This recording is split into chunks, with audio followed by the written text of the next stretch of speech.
consider it a positive thing that he voted for the stimulus bill. Here, I'm just trying to give you some, I'm asking you to fire him and hire me. You know, this is a job interview. I'm here to interview for a job. There's profound differences between the two of us on how we think jobs are created. All right, well, the opening is yours, Congressman Ryan. Yeah, there's a couple of things on this issue, just so we can set the record straight here. And I touted my endorsement from the Chamber of Commerce as one of a number of organizations that had endorsed me that, again, tend to endorse Republicans, but will endorse sometimes Democrats who have a very strong record of job creation and growth policies. And that was tough to earn, but I did that. I know that that Scott's critical of their support for the stimulus. In fact, that seems to be what his entire campaign is predicated around, attacking Nancy Pelosi and the stimulus bill. But it's not a principled attack that Scott's making, it's a political approach. And I think it's important to point that out because remember that Scott, in his dealership, used the stimulus money to sell some cars. Now, I'm not saying there's anything wrong with that. I'm just saying if you're going to attack a program but use the money yourself, those two things just don't quite go together. That's a political attack, and you're trying to build a campaign based on that one thing. It's just not quite working. It's not a principled attack, so we can discuss ideas and principles, and I'm fine with all that. I just wanted to make sure that I had a chance to point that out. Can I follow up on one other thing on the issue we were talking about, and that's what Kenny said about cutting contractors. I know that there's pressure to look at contractor community and try to find ways to save money. What I'm concerned about is the arbitrary nature that the Defense Department and the Secretary of Defense has taken in his approach. And saying that he thinks he can save money by cutting out Joint Forces Command or cutting 10% of the contract community, where did that 10% number come from? It sounds nice and round, but it's arbitrary in its nature. And what I'm arguing is, let's have a fact-based discussion where we actually look at what contractors are doing, look at what the other folks in the Defense Department are doing, and if there are areas where we're not getting value back for money, okay, let's look at those. But not to take an arbitrary cart before the horse approach where we announce we're going to close something and then we admit, and his deputy and the vice chairman of the Joint Force, and the vice chairman of the Joint Chiefs admitted, we really do need to do an analysis before we go ahead on JIFCOM. And even the vice chairman said himself, that analysis may show that in terms of protecting jointness, that leaving things as they are is the best way forward. Well, if that may be the best way forward, then let's do the analysis and then take a decision. Let's take a tough decision, informed by facts, not by arbitrary decisions. All right, let me move on to... Based on the principle, well, based on the attack of, well, at least the discussion of character, we need to pause a moment, I think. I didn't use the term hypocrite in our ads. That was launched at me first. I think it reflects a deep misunderstanding and disconnect between small business and Congressman Nye.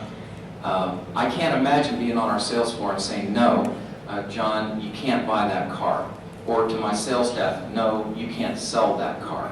I knew it would simply move up sales. This is the false, the well-intentioned but unwise thinking of a Congress that's never had a private sector job. I'd like to, know if Congressman Nye has ever created a job or know what it's like to have a banker tell him no. I've been in that position. We look at the ads that he ran. He talked about, voting for the bailout bill. The one reason I was critical of that, the gentleman who actually interviewed and became the basis for that WVEC report said later, he said, the vote was not at the time the bailout took place. It couldn't have been. He wasn't in Congress at the time, as the Rigell campaign rightly points out. Here, factcheck.org. The reason we called Congressman Nye out for that bailout bill commercial, factcheck.org said he wasn't in Congress when it was voted on.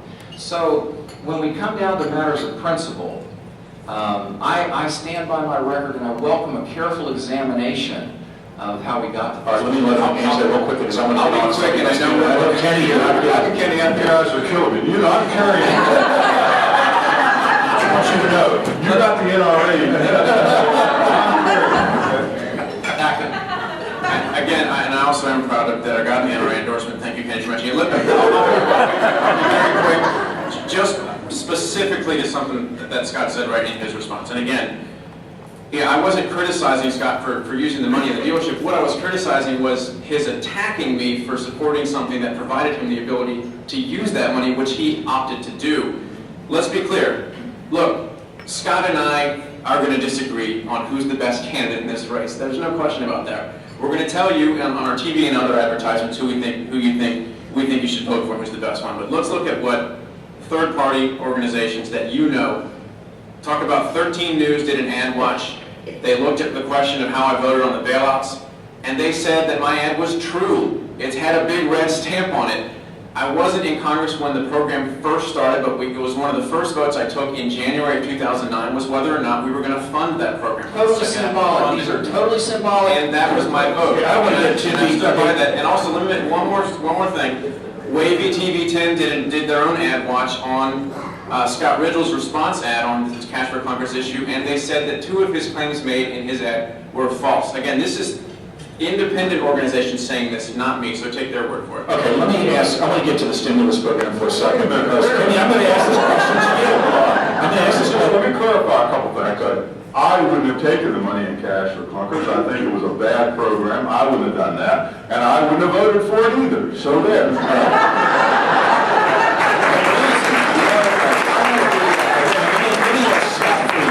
want to ask a question about the stimulus program, because we were in bad shape here when that stimulus program was passed. And one supposed failure of the stimulus program, as you have cited in your ads, is that the unemployment rate still remains around 10%. You said it's gone up 14% or something in Virginia, I think was what said in your ad. But Robert Samuelson, who's a conservative economist, wrote recently that, quote, without government's aggressive response, gross domestic product would have dropped 12% instead of 4%, and 16.6 million jobs would have been lost instead of 8.4 million. That's from Mark Zaney of Moody's Analytics, who I think has spoken to this group before. Unemployment would have hit 16%.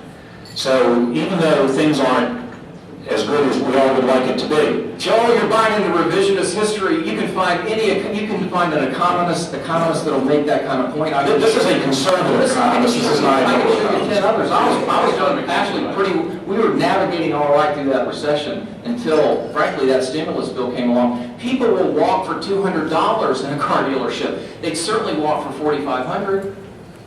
I mean, where do you think we would have been? We would have been at a $4,500 cash disadvantage. I really think it reflects a deep misunderstanding of how business works.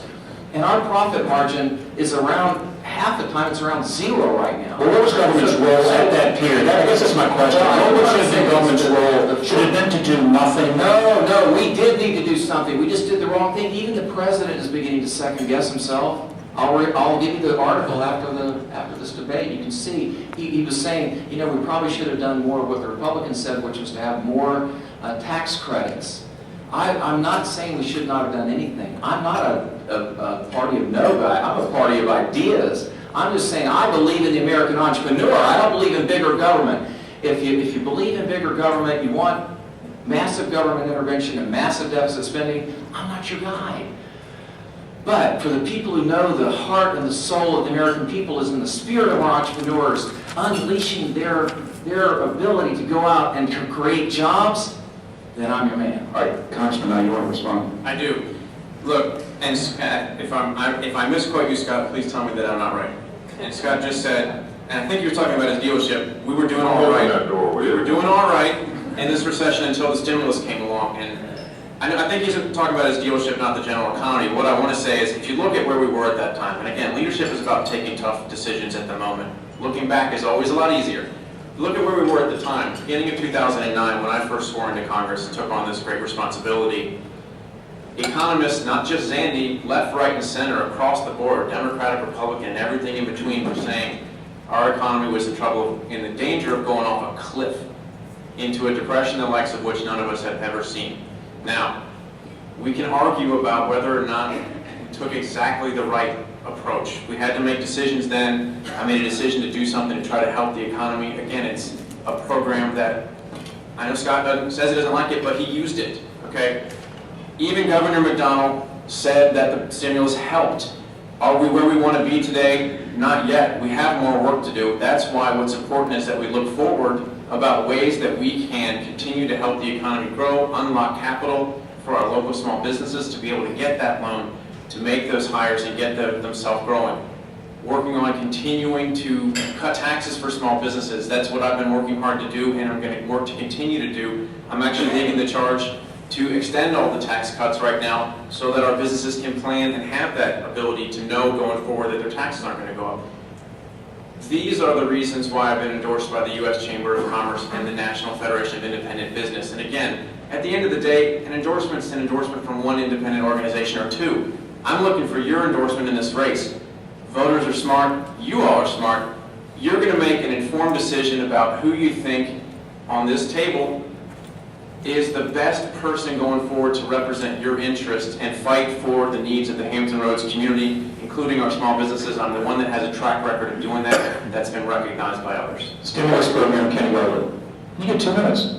Great. Kenny, I wore the NBA tie for you. I love It's a you. big And I'm sorry, Hokies, if you're out there. But I was recruited by Frank Beamer, but, went the other way. Made the right choice. Yeah, I know. The stimulus program was not focused in the right direction. It should have been focused on what they said it was going to be, which was shovel-ready jobs. It was not. And it was not focused on, you just brought it up, liquidity. The liquidity of the country was in the toilet, and that's why. Entrepreneurs couldn't get loans, people couldn't get loans, and you're right.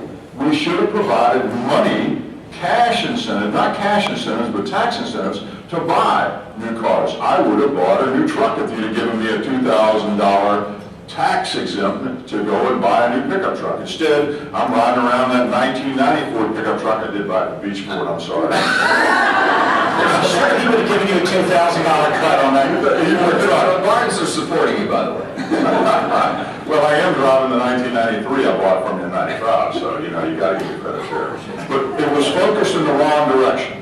And that's the problem we had with it. And I disagree with the economist because he said, well, if we did that, we would have had 16%. Randy Forbes put out some charts that talks about all of the things that have happened. I can't remember the exact numbers, but it's thousands of jobs have been lost. I think it's like 95,000 of jobs that have been lost since the stimulus was passed. And that is a damning number that shows it did not work, it has not worked, and will not work in this current environment.